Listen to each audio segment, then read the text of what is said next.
Hermanos,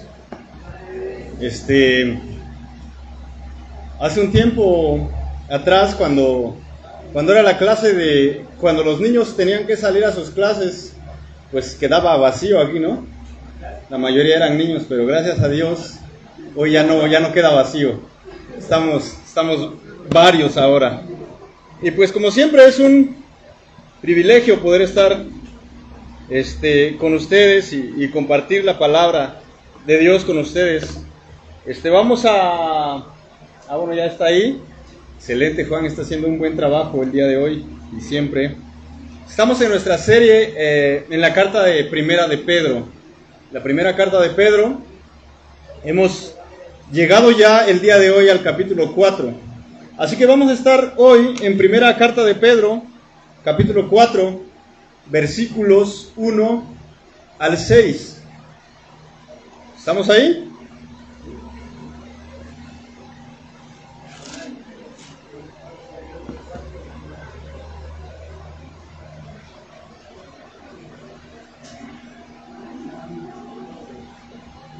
Primera carta de Pedro, capítulo 4, versículos 1 al 6. ¿Estamos? Excelente. Vamos a orar y luego vamos a dar lectura. Padre, te damos gracias por esta mañana, gracias por tu palabra que va a ser expuesta. Te pedimos que tú seas glorificado y nosotros animados y transformados por ella, Señor. Tú tienes poder para hacerlo. Te lo pedimos en el nombre de Cristo Jesús, nuestro Salvador. Amén. Bien, vamos a dar lectura. Primera carta de Pedro, capítulo 4, versículos 1 al 6. Dice así: Por tanto, puesto que Cristo ha padecido en la carne, ármense también ustedes con el mismo propósito, pues quien ha padecido en la carne ha terminado con el pecado, para vivir el tiempo que le queda en la carne, ya no para las pasiones humanas, sino para la voluntad de Dios. Porque el tiempo ya pasado les es suficiente para haber hecho lo que agrada a los gentiles, habiendo andado en sensualidad, lujurias, borracheras, orgías, embriagueces y abominables idolatrías. Y en todo esto se sorprenden de que ustedes no corren con ellos en el mismo desenfreno de disolución y los insultan. Pero ellos darán cuenta a aquel que está preparado para juzgar a los vivos y a los muertos, porque con este fin fue predicado el Evangelio aún a los muertos, para que aunque sean juzgados en la carne como hombres, vivan en el Espíritu conforme a la voluntad de Dios. Bueno, el mensaje de hoy se llama, o le puse como título, Los beneficios del sufrimiento. Pedro ha venido hablando del sufrimiento ya desde hace muchos capítulos. Desde el capítulo 1 precisamente empezó hablando de sufrimiento. Un mensaje bastante raro, ¿no? que escuchemos en la iglesia. Ahorita no se habla tanto de sufrimiento, ¿verdad? Se habla de comodidad, de éxito, ¿de qué más? De prosperidad, es el tema favorito, ¿no? Prosperidad. Pero de sufrimiento es como que, híjole, si habla de sufrimiento, pues los hermanos como que se van a empezar a ir, ¿no? Donde les hablen bonito, donde algo que les ayude, que les convenga, que escuchen lo que quieren y lo que desean escuchar. Pero Dios, en esta carta de Pedro, nos quiere enseñar acerca del sufrimiento. Y pues si Dios quiere que aprendamos acerca del sufrimiento, pues simplemente nos queda escuchar y aprender acerca del sufrimiento. Estaba pensando un poco, estaba recordando cuando era niño. Ahora ya no, porque el Chavo del Ocho ya no lo pasan en ningún canal de la televisión abierta, por lo menos. Y era curioso porque el Chavo del Ocho era un programa bastante divertido, ¿no? Cuando éramos niños. Y todo se desenvolvía en un solo lugar. Casi la mayoría de capítulos se desenvolvía en un solo lugar. Era una vecindad, la famosa vecindad del Chavo, ¿no? Pocas veces nos sacaban de esa escenografía a la calle. Cuando don Ramón vendía churros, creo que nos sacaron un poco a ver la calle delante de la vecindad. Pero los demás capítulos estaban ahí. Los productores, los ahí ayudantes en la televisora habían armado un set asemejando una vecindad, ¿no? Había un barril, había unos 2 o 3 como cuartos, ¿no? Que eran pues nos hacían imaginar una vecindad. Recuerdo también cuando yo era niño, cuando estábamos en la primaria, nos llevaron a todos los ya ni me acuerdo de qué grado, nos llevaron al teatro, ¿cómo se llama ese teatro abandonado ya? Álvaro Carrillo, ¿no? Nos llevaron a ver una obra de teatro. Y de la misma manera, así como el Chavo del Ocho, había una escenografía bien bonita, había casas, árboles, había una tela en el fondo con un cielo azul y un sol brillante, y era ahí en esa escenografía donde se desenvolvía esta historia.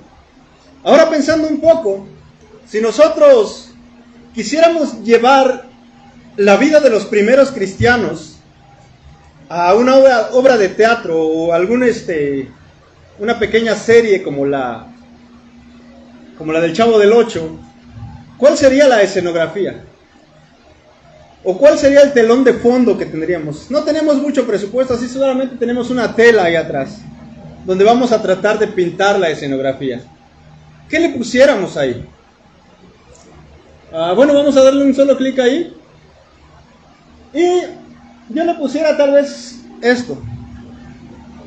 ¿Qué es ahí? ¿Qué hay ahí? Una vela nada más, pero lo demás es oscuridad. Está todo negro. ¿Por qué?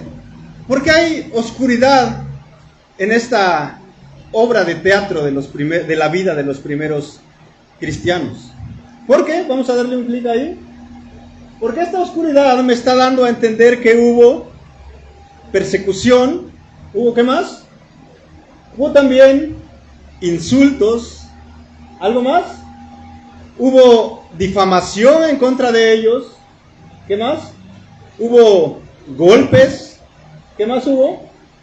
Hubo dolor. Hubo burlas. Y hasta llegar incluso a la muerte. Ese es el telón de fondo donde se desenvuelve la historia de los primeros cristianos. Hubo persecución, hubo dolor, hubo difamación, burlas, golpes, insultos y llegando hasta la muerte de ellos. Pero ¿cuál era la causa de que hubo tanta oscuridad alrededor de ellos? ¿Por qué?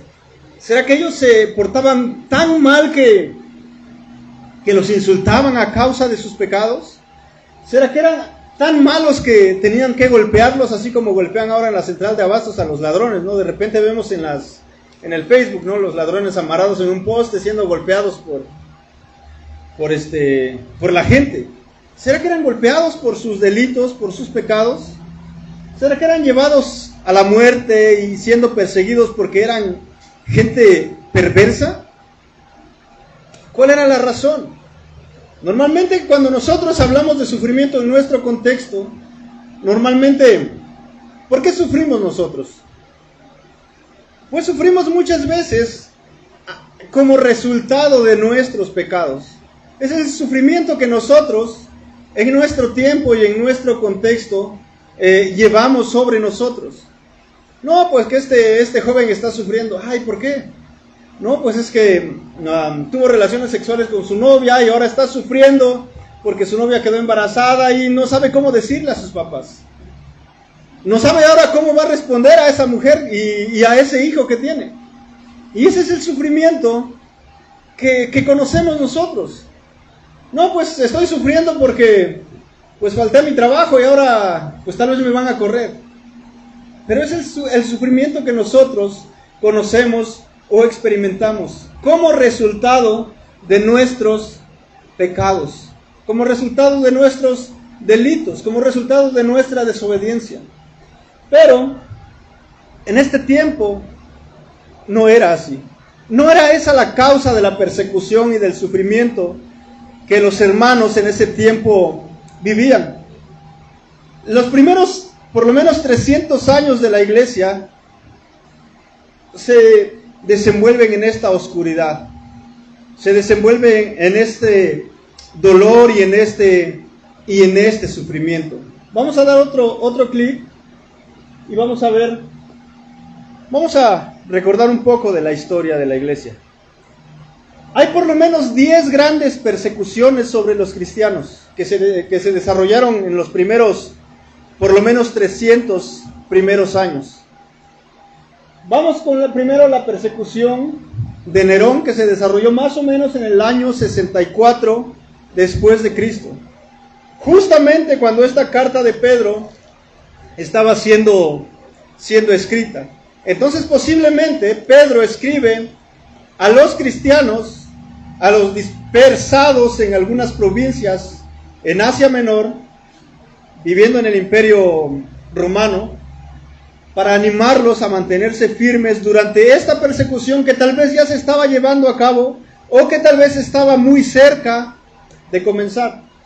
Después, la persecución de Domiciano en el 90, entre el 90 y el 96 después de Cristo. Vamos con la tercera, la persecución de Trajano del 98 al 117 después de Cristo. La cuarta gran persecución fue la de Adriano del 117 o entre el 117 y 138 después de Cristo. En todas estas, algunas eran muy radicales, otras eran un poquito menos. En algunas a los cristianos los apresaban solamente si alguien los acusaba de algún delito.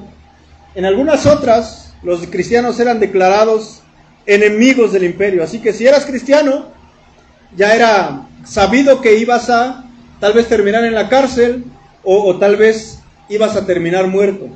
En estas persecuciones no eran como ahora, ¿no? Que es el aniversario 7 de Comunidad de Gracia Redentora. No, pues va a haber tacos y va a haber un montón de cosas por el aniversario. No había tacos en ese tiempo. Había muerte, había persecución, había espada contra los cristianos. No era que era el día de las madres, no, pues vamos a comer ¿cómo se llamaban esas cosas? Pambazos. No había pambazos ahí. Tal vez ni siquiera había comida para ellos. Entonces eran tiempos muy distintos a los nuestros. Cuando empezamos a leer esto de Pedro y vemos sufrimiento y decimos, no, pero pues, como que no va con nosotros, ¿no? Porque el sufrimiento no es algo o este tipo de sufrimiento no es algo habitual en nuestra vida. No hay grandes persecuciones como las había en ese tiempo. Es más, aquí ni siquiera hay, creo que hasta el momento, ningún tipo de persecución. Hay otros lugares, en México y en varios países, donde sí hay persecución, muy parecida a esta. Pero en nuestro contexto, pues nos la llevamos leve, ¿no? Ligero, tranquilos. No hay problema. Puedo invitar a mis amigos a la iglesia, puedo compartirles el evangelio y nadie me va a venir y a apresar a llevarme a la cárcel. Nadie va a venir y va a decir porque eres cristiano y porque quieres compartirme el evangelio, pues te voy a acusar con el gobierno y vas a morir. No. Bueno, vamos a seguir. La persecución de Marco Aurelio del 161 al 180 después de Cristo, o entre estos años. La persecución de Septimio Severo entre el 202 y 211 después de Cristo. La persecución de Maximino Tracio entre 235 y 236 después de Cristo. La persecución de Decio 249 y 251 después de Cristo. La persecución de Valeriano 257 a 260 después de Cristo. Y la última gran persecución. Además de estas también hubo otras pequeñas persecuciones, pero eran más locales, ¿no? No era como, por decirlo así, no era una persecución ordenada en todo México, sino solo en Santa Lucía nada más. Algo más leve, algo más pequeño. Los de San Agustín vivían libres como cristianos, pero los de Santa Lucía iban a ser oprimidos por el gobierno. Pero estas grandes persecuciones, la última fue la persecución de Diocleciano en el 303 después de Cristo. Es la única la última que se conoce. Pero ¿cuál era la idea en todas estas para perseguir a los cristianos? Ya dijimos, no eran sus delitos, no eran sus pecados. Alguien en uno de estas grandes persecuciones dejó una idea que envuelve todas estas persecuciones, que envuelve el porqué de la persecución sobre los cristianos. Vamos a dar un clic y a ver si aparece, si no se me olvidó ponerla. Ah, no, sí aparece. Dice así: lo que justifica la eliminación física de los cristianos es... ¿Qué es la eliminación física? La muerte. Vamos a asesinarlos, pero hay algo que lo justifica. Hay algo que nos permite hacerlo. ¿Qué era? Dice, ni más ni menos que creen de manera diferente, que contemplan la existencia de manera diferente, que viven de manera diferente. No como nosotros, el Imperio Romano, sino son diferentes. No ilegal, no perversamente, solo diferente. Nosotros los odiamos y los perseguimos. ¿Por qué?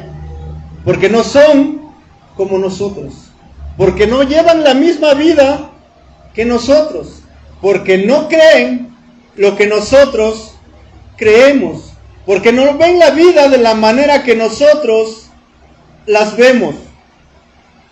No hacen actos ilegales, no viven de manera perversa, simplemente son diferentes. Ahora imagínate que se desata una persecución sobre nosotros el día de mañana. ¿Será que es la misma idea por la que nos van a perseguir? ¿Por ser diferentes al mundo? ¿Por ser diferentes al imperio que nos gobierna? ¿Será que sí? ¿O será que por esto no hay persecución?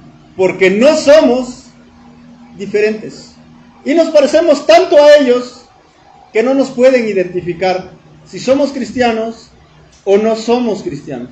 Esta fue la idea principal que motivó todas las persecuciones, las grandes persecuciones. Que los cristianos eran, vivían, hacían y creían cosas diferentes a sus perseguidores. ¿Por qué perseguía Pablo a los primeros cristianos? Porque eran diferentes, precisamente. Y esa ha sido la máxima de todas las persecuciones. Son diferentes a nosotros y por eso vamos a perseguirlos. Vamos a encarcelarlos. Vamos a matarlos. Simplemente, no porque sean delincuentes, no porque vivan de manera horrible, sino porque son diferentes nada más. Y eso nos permite hacerles lo que queremos hacerles. Pero vamos a dar otro clic. Solo para entrar un poco en... Dale otro clic a ver si aparece algo. Para entrar en el tema, deberíamos ver esas persecuciones que hubo. Porque posiblemente, como dijimos, es la persecución de Nerón que estaba llevándose a cabo o que estaba a punto de iniciar. Y el apóstol Pedro quiere animar a los hermanos a permanecer firmes en la fe a pesar de la persecución, a pesar del sufrimiento, a pesar de la muerte que se venía sobre ellos. Pero dijimos que el tema o el sermón se llamaba los beneficios de la persecución. ¿Acaso de la persecución pueden venir cosas buenas para nosotros?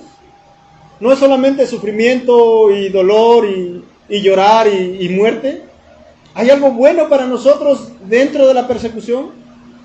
Bueno, pues Pedro les va a decir a sus lectores originales y a nosotros también que el sufrimiento nos identifica con Cristo. Es el primer beneficio.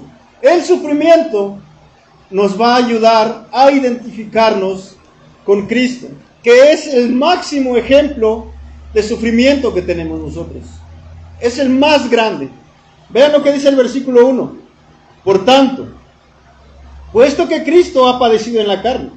¿Cómo empieza el apóstol Pedro? Por tanto, Cristo, ¿qué hizo Cristo? Ha padecido.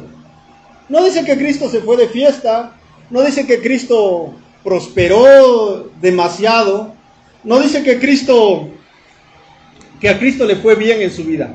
Dice que Cristo padeció en la carne. ¿Qué quiere decir esto en la carne?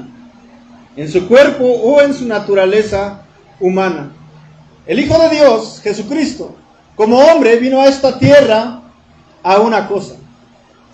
Vino a padecer, vino a sufrir, no a causa de sus pecados, sino a causa de los nuestros. Hay otras traducciones, otras versiones de la Biblia que dicen que Cristo padeció a causa de nosotros o por nosotros. Dice, ármense también ustedes con el mismo propósito. Cristo padeció, por lo tanto ustedes deben armarse, dice. Esta palabra armarse es un término o una palabra militar. ¿Qué se les decía precisamente a los militares cuando tenían que salir a la guerra, a la batalla? Su general les decía, ármense, equípense, tomen sus armas. Y ellos sabían que debía ser un armamento completo, total. Toda su armadura, no debía faltar nada absolutamente. Debían ir bien equipados porque iban a pelear, iban a la guerra. Incluso hay un dicho que dice, ningún soldado va a la guerra sin fusil, sin su arma, pues. Y es de la misma manera que dice el apóstol Pedro que los cristianos deben armarse, deben equiparse. Pero ¿cuáles son estas armas que los cristianos deben tomar para ir a esa batalla? Bueno, dice, ármense también ustedes con el mismo propósito. Esa palabra propósito puede ser la misma actitud, el mismo pensamiento. Es la misma palabra que el apóstol Pablo usa en Filipenses 2, donde dice, haya pues en vosotros el mismo sentir que hubo también en Cristo. Es exactamente la misma palabra. Ármense también ustedes con el mismo propósito, pues quien ha padecido en la carne, quien ha sufrido en la carne, en su cuerpo, ha terminado con el pecado. Interesante esto que dice el apóstol Pedro. ¿Cómo es que el sufrimiento nos identifica con Cristo? En que se nos manda a tener el mismo pensamiento de Cristo. Vamos a sufrir, pero este sufrimiento va a traer cosas buenas a nuestra vida. Que aquel que esté dispuesto a sufrir, a padecer en la carne, dice, va a terminar con el pecado. Esta palabra terminar quiere decir cesar. Sí sabemos quién es cesar. ¿Qué quiere decir cesar, verdad? No César, César no. Cesar. ¿Cómo? Parar, tal vez, menguar. Como cuando dice el apóstol Pablo en Corintios que algunos de los dones creo que dice que van o están cesando o algo así. No tengo bien claro todavía el versículo, no lo recuerdo exactamente. Pero eso quiere decir que el pecado va a ir, conforme nos seamos sometidos a sufrimiento, el pecado va a ir cesando en nuestras vidas. ¿Qué pasa cuando nosotros estamos desocupados y bien felices y prósperos? ¿Qué pasa? Pues empiezan muchas cosas, muchas tentaciones. No tenemos nada que hacer, nada nos está afligiendo. ¿Qué pasa? Damos rienda suelta a nuestros pensamientos. Y normalmente estos pensamientos pecaminosos que aún tenemos, pues nos van a llevar a pecar. Pero ¿qué pasa cuando estamos ocupados? ¿Qué pasa cuando empezamos a enfrentar sufrimiento? Este sufrimiento no nos deja siquiera pensar en pecar. No nos deja siquiera dar rienda suelta a nuestros pensamientos. ¿Por qué? Porque estamos enfocados en este sufrimiento. ¿Cómo vamos a salir? ¿Cómo vamos a librarnos de esto que nos está afligiendo y que nos está doliendo? La aflicción para estos cristianos no era algo nuevo, no era algo como que los agarró de sorpresa, sino era algo que ya se había dicho. Jesucristo mismo lo dijo en varias ocasiones. Si a mí me rechazaron, ¿qué va a pasar con ustedes?, le dijo a sus discípulos.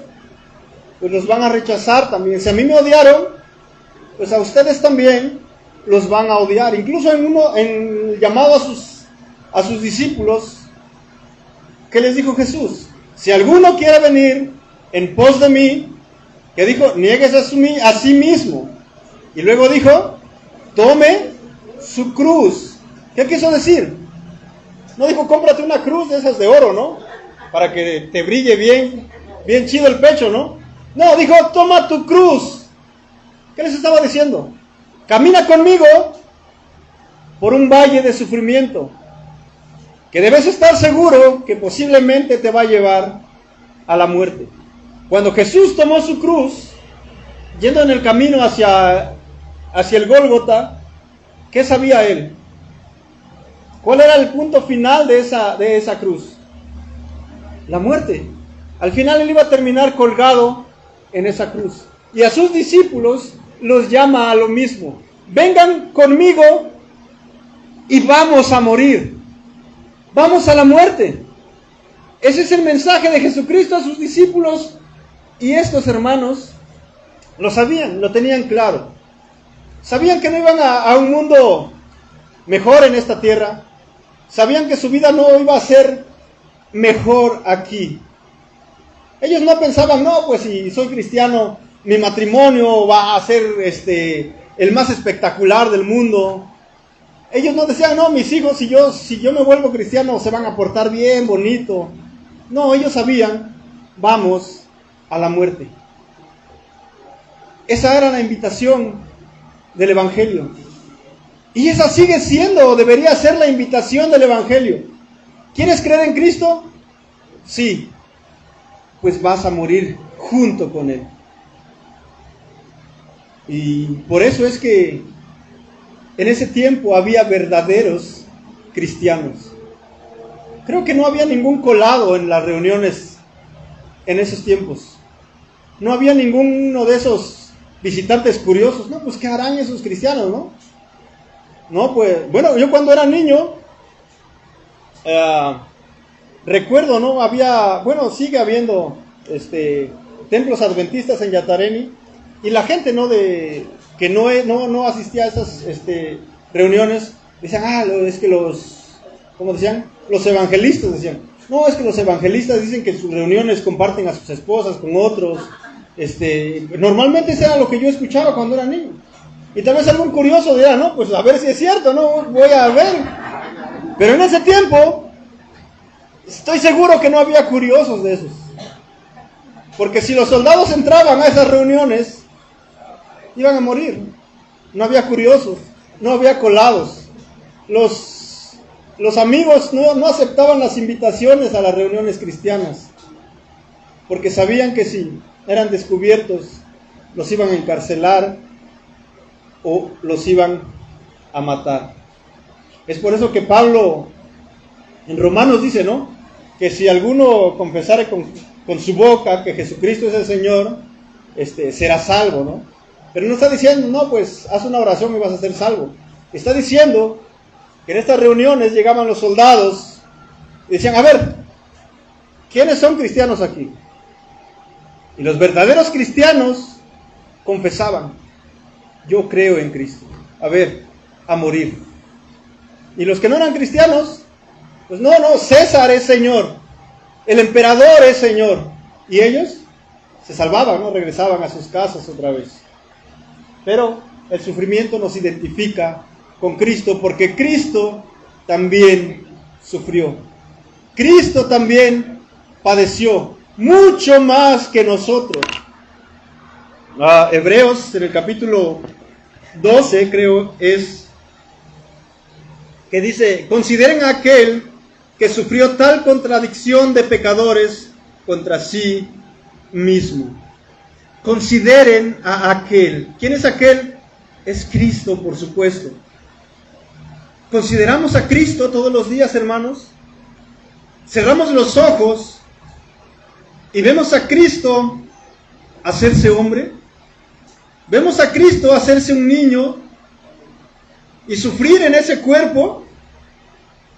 ¿Han visto esos, cómo se llaman esos que andan en los circos contorsionistas? ¿Cómo se llaman esos que se dislocan todo para poder entrar en una cajita? Pues para dar una pequeña ilustración, pienso que era la incomodidad que Cristo tenía al estar en un cuerpo humano. ¿Cómo se hacen esos cuates? Se dislocan piernas y brazos para entrar en una cajita así. Y Cristo, con toda su grandeza y su poder, estaba así en un cuerpo humano, en un cuerpo débil. Un cuerpo que un día le dijo a la mujer samaritana: mujer, dame de beber, tengo sed. ¿Te imaginas? Aquel que ordenó los mares y los ríos, ¿qué estaba pidiendo? Quiero agua. ¿Te acuerdas en la cruz? ¿Qué es lo que dijo Jesús? Tengo sed. Tenía sed aquel creador de todas las cosas. Tenía sed. ¿Recuerdan la barca donde los discípulos iban bien felices porque Jesús iba con ellos? Y de repente empieza la tormenta así bien fuerte. ¿Y Jesús en dónde estaba? Estaba durmiendo. ¿Por qué? ¿Cuándo dormimos nosotros? Cuando estamos cansados, ¿no? Normalmente. Jesús estaba cansado. El Dios Todopoderoso estaba cansado ahora. ¿Consideramos a Jesús? ¿Consideramos a Jesús yendo hacia el monte Gólgota, cargando su cruz, cayendo una y otra vez, cargando nuestros pecados? ¿Consideramos a Jesús puesto en la cruz y siendo abofeteado y siendo golpeado por los látigos de los soldados romanos? ¿Consideramos a Jesús en la cruz abandonado por su Padre? El más grande sufrimiento del Hijo de Dios. Dios mío, ¿por qué me has abandonado? ¿Por qué estoy lejos de ti? ¿Por qué estás lejos de mí? ¿Por qué has volteado tu rostro y no volteas a mirarme? A tu pueblo, Israel, cuando clamaba, tú los escuchabas. Pero a mí, que soy tu hijo, no me volteas a ver. Cristo sufrió y nosotros sufrimos junto con Él. Y si sufrimos a causa de la injusticia, ¿qué dice Pedro? Pues merecido lo tenemos. Pero si sufrimos a causa de ser justos, nos identificamos con Cristo. Porque Él, el justo, verdaderamente justo, sufrió ante nosotros y por nosotros. Así es que el sufrimiento nos identifica con Cristo. Vamos a darle otro clic. Otro. Número 2. El sufrimiento nos recuerda la brevedad de la vida y cómo debemos vivirla. Vamos a leer el versículo 2 y 3 de 1 de Pedro 4. Dice así: para vivir el tiempo que le queda en la carne, ya no para las pasiones humanas, sino para la voluntad de Dios. Porque el tiempo ya pasado les es suficiente para haber hecho lo que agrada a los gentiles, habiendo andado en sensualidad, lujurias, borracheras, orgías, embriagueces y abominables idolatrías. ¿Qué dice? Quien ha padecido en la carne ha terminado con el pecado. ¿Para qué? Para vivir el tiempo que le queda en la carne. ¿Cuánto tiempo le queda de vida a usted, hermano? Pues vemos a Iker y decimos, no, pues Iker tiene como 11, 12 años, 13 tal vez. ¿Cuántos años le quedan? Híjole, un montón, decimos nosotros. Y vemos a alguien más grande y decimos, no, pues ya este hermano ya como que vamos preparando algo, ¿no? Porque ya está cerca. Pero realmente nosotros no sabemos cuánto nos queda. Puede ser que aquí atravesando la carretera para ir a mi casa, viene un carro, ni un día ya. Pero ¿qué dice Pedro?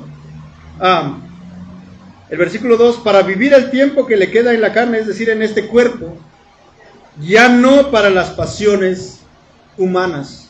Si hemos creído en Cristo, el tiempo que nos queda de vida, ya no lo vamos a vivir para nuestros propios deseos de éxito, de triunfo, de pecado quizás. Dice, sino, ¿para qué? Para la voluntad de Dios. hemos sido transformados, hermanos, hemos sido rescatados, ya no para vivir para nosotros mismos. Los sueños que teníamos de fama y de grandeza, dice Pedro, ya quedaron atrás. Ya no eres tú el que debe ser famoso ahora, el que debe ser reconocido. Es Dios a través de ti. Es Dios a través de tu vida. Que cuando te vean a ti, vean a Cristo. La vida de Cristo. La actitud de Cristo. El amor de Cristo. El perdón de Cristo. Los sufrimientos de Cristo. Dice luego, sino para la voluntad de Dios, porque el tiempo ya pasado, el tiempo que ya pasó, la vida que ha quedado atrás, les es suficiente para haber hecho lo que agrada a los gentiles. Dice, ya tuvieron suficiente tiempo. Ya basta ya. Antes de conocer a Cristo tuvieron suficiente tiempo para hacer todo lo que quisieron, para andar como quisieron, para vivir como se les pegó la gana. Dice, habiendo vivido en sensualidad, en lujurias, borracheras, orgías, embriagueces y abominables idolatrías. Nos da una lista de pecados con algunos tal vez, o con alguno tal vez, se identificaban los hermanos que estaban leyendo esta carta, a los que Pedro les escribió, y con algunos tal vez nos identificamos nosotros también. Borracheras, pasiones desenfrenadas, excesos, sin nadie que nos diga, ya basta, se acabó. El anuncio de las cervezas he visto que dice, el consumo de este producto es nocivo para la salud. Yo creo que el pecado debería tener una etiqueta de esas, ¿no? El consumo de este producto es nocivo para la salud, pero no solamente para la salud, sino para la vida misma. Es nocivo, nos va a llevar a la muerte. Y Pedro dice, ya estuvo, se acabó, ya no más de esto, ya tuvieron tiempo atrás, ahora vivan para Dios, ahora vivan para hacer la voluntad de Dios. Y es lo mismo que el apóstol Pablo nos dice en Romanos 6. Si vamos a Romanos 6, vamos a ver que es exactamente la misma idea de Pedro. Romanos 6 en el versículo 1 en adelante, dice así, ¿qué diremos entonces? ¿Continuaremos en pecado para que la gracia abunde? A ver, hermanos, ¿vamos a seguir pecando para que la gracia abunde, sea más grande? ¿Y cuál es la respuesta? De ningún modo, ya no, ya se acabó. ¿Qué dice luego? Nosotros que hemos muerto al pecado, ¿cómo viviremos aún en él? ¿O no saben ustedes que todos los que hemos sido bautizados en Cristo, hemos sido bautizados en su muerte? Por tanto, hemos sido sepultados con él por medio del bautismo para muerte, a fin de que como Cristo resucitó de entre los muertos por la gloria del Padre, así también nosotros andemos en novedad de vida. Una vida nueva, una vida transformada. Porque si hemos sido unidos a Cristo en la semejanza de su muerte, ciertamente lo seremos también en la semejanza de su resurrección. Sabemos esto, que nuestro viejo hombre fue crucificado con Cristo, para que nuestro cuerpo de pecado fuera destruido, fuera inoperante, a fin de que ya no seamos esclavos del pecado, porque el que ha muerto ha sido libertado del pecado. Y si hemos muerto con Cristo, creemos que también viviremos con Él, sabiendo que Cristo, habiendo resucitado de entre los muertos, no volverá a morir. La muerte ya no tiene dominio sobre Él, porque en cuanto a que Él murió al pecado de una vez para siempre. Pero en cuanto Él vive para Dios. Así también ustedes, considérense muertos para el pecado, pero vivos para Dios en Cristo Jesús. ¿Has creído en Cristo? ¿Qué dice Pablo? Considérate muerto al pecado y solamente vivo para Dios. Tu vida totalmente rendida a la voluntad y a los planes de Dios. Nada más. No hay más para el cristiano. Vivir para Dios o vivir para Dios. Pero ya no para Él, ya no para sus deseos, ya no para sus pensamientos, ya no para sus sueños. ¿Qué dijo el Señor Jesús? ¿Quieren seguirme? Niéguense a sí mismos. Han muerto para ustedes. Ahora viven solamente para Dios. Nuestra vida, hermanos, es breve. ¿Cuánto nos queda? No sabemos.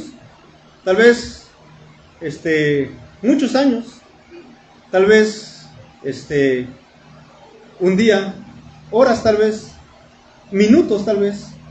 Recuerdo ver un video por ahí de un predicador. Estaba predicando y se cayó. Murió. No hubo más para él. Puede pasar. Tal vez a mí. No lo sé. Entonces, el sufrimiento nos recuerda la brevedad de la vida y cómo debemos vivirla. Ya no en nuestros pecados pasados, sino ahora en santidad para Dios. Y el último punto, para ya no aburrirlos, ya veo que tienen calor, ya se quieren ir. Está bien. Vamos a ver el último punto, dale a ver si aparece. El tercer y último punto, el sufrimiento nos recuerda del juicio o acerca del juicio venidero. Vamos a ver el versículo 4 y 6 que dice así: y en todo esto se sorprenden de que ustedes no corren con ellos en el mismo desenfreno de disolución y los insultan, pero ellos darán cuenta a aquel que está preparado para juzgar a los vivos y a los muertos, porque con este fin fue predicado el evangelio aún a los muertos, para que, aunque sean juzgados en la carne, como hombres, vivan en el espíritu conforme a la voluntad de Dios. Y en todo esto, dice, se sorprenden. ¿Quiénes se sorprenden? ¿Quiénes se sorprendían? Los amigos o antiguos amigos de los cristianos en el tiempo de Pedro. Oye, pero tú antes venías conmigo a los cultos religiosos ahí en el templo de Diana. ¿Y ahora por qué ya no quieres ir? Algo había cambiado en esa persona. ¿Y qué hacían con ellos? Y los insultan. Oye tú, ¿por qué? Vamos, te invito a las orgías ahí en el templo. No, ya no. Ya no, he conocido a un rey. El verdadero rey Jesucristo. ¿Y qué recibían a cambio? No les decían, felicidades, invítame. No, los insultaban, los golpeaban, los acusaban. Justamente en la mañana, ayer fui a jugar fútbol y me encargaron las redes, ¿no?, de las porterías. Y mi sobrino me las encargó y dijo, llévatelas, y va a ir otro amigo que tenemos de hace mucho tiempo. Va a ir por las redes mañana a las 7. Bueno, sale. Justo a las 7 me llegó un mensaje al WhatsApp, ya estoy aquí afuera con las redes. Sale, aquí están las redes. Vamos a jugar, me dijo. Vamos a jugar, pero tú no puedes, ¿verdad? Porque eres hermanito, me dijo. Tienes tu religión, me dijo. Sí, le digo, estoy ocupado. ¿A qué horas juegan? Le digo, a las 10. Dice, no, justamente estoy ocupado hasta ahora. ¿Y a qué horas terminas? No, hasta 1:30, 2 más o menos. No, dices, tú ya tienes tu religión, me dijo. Mira, dice, mi religión es esta. Fútbol, dijo. Fútbol. Y yo en mi mente de pecado dije, pero tu religión no te va a llevar al cielo, ¿no? No te va a llevar fuera del infierno. Oh, perdón, Señor, por pensar así. Pero es normal. Cuando no quieres, como dice aquí, correr junto con ellos, empiezan a hacerte a un lado. Ya no eres mi amigo. Antes andabas con nosotros. ¿Y ahora? ¿Qué pasa? ¿Te acuerdas esos domingos después del básquetbol, no? Cervezas bien frías. Por supuesto que me acuerdo, pero ya no. Alguien murió para pagar esos pecados. Ya no lo necesito. Mi vida es diferente ahora. No por mí, sino por Cristo. Ahora podemos vivir diferente. Nuestras cadenas han sido rotas por la obra de Cristo. Pero vean qué más dice. Se sorprenden los insultan, pero ellos, dice, acuérdate de una cosa, ellos te insultan, pero ellos, dice, darán cuenta a aquel que está preparado para juzgar a los vivos y a los muertos. Ellos te insultan, pero es como que siento lo que Pedro quiere transmitir, siento que es, no te preocupes, no respondas de la misma manera. Recuerda que hay alguien que los va a juzgar. Va a juzgar a los vivos y a los muertos. Y aquí el versículo 6 es interesante. Dice, porque con este fin, con este propósito, con esta meta, fue predicado el evangelio aún a los muertos. Y cuando leí esto dije, ¿qué pasó?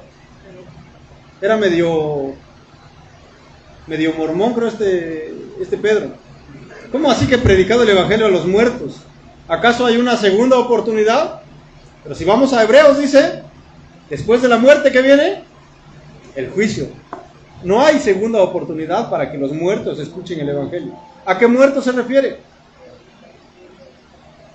A los cristianos que ya habían muerto. Era una preocupación también que tenían los primeros cristianos, y por eso Pablo escribe una de las cartas a los tesalonicenses. Oye, Pablo, ¿qué pasa con los hermanos que ya murieron y Cristo no ha venido? ¿Y qué dice Pedro? ¿Qué dice Pablo? Pues el Señor va a venir y los muertos en Cristo, ¿qué dice? Resucitarán primero, luego nosotros, los que vivimos, vamos a ir juntamente con el Señor y lo vamos a encontrar en el aire y así estaremos por siempre con el Señor. Y tal vez era la misma preocupación que tenían estos hermanos.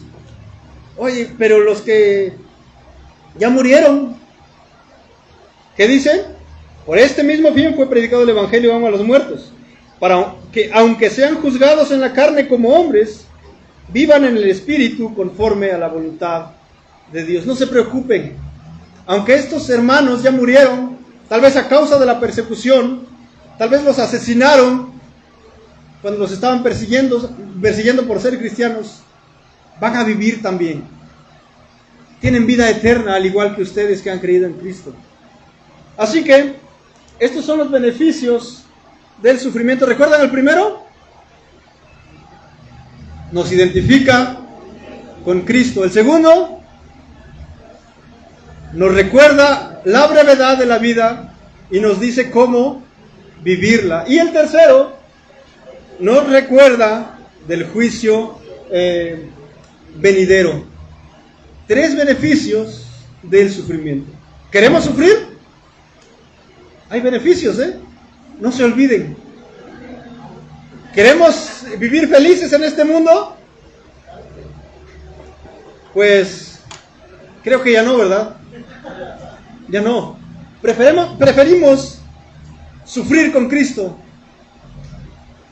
a quedar lejos de Él. ¿Has creído en Cristo? Deja todo atrás. Todos los pecados que cometías antes estuvieron buenos, ¿verdad? Claro que sí, si no, no los hubieras cometido. Pero se acabó. Ya no hay más, dice Pedro. Ya se acabaron. Ahora vive exclusivamente para Dios. Así que eso es el mensaje de hoy, hermanos. Muchas gracias.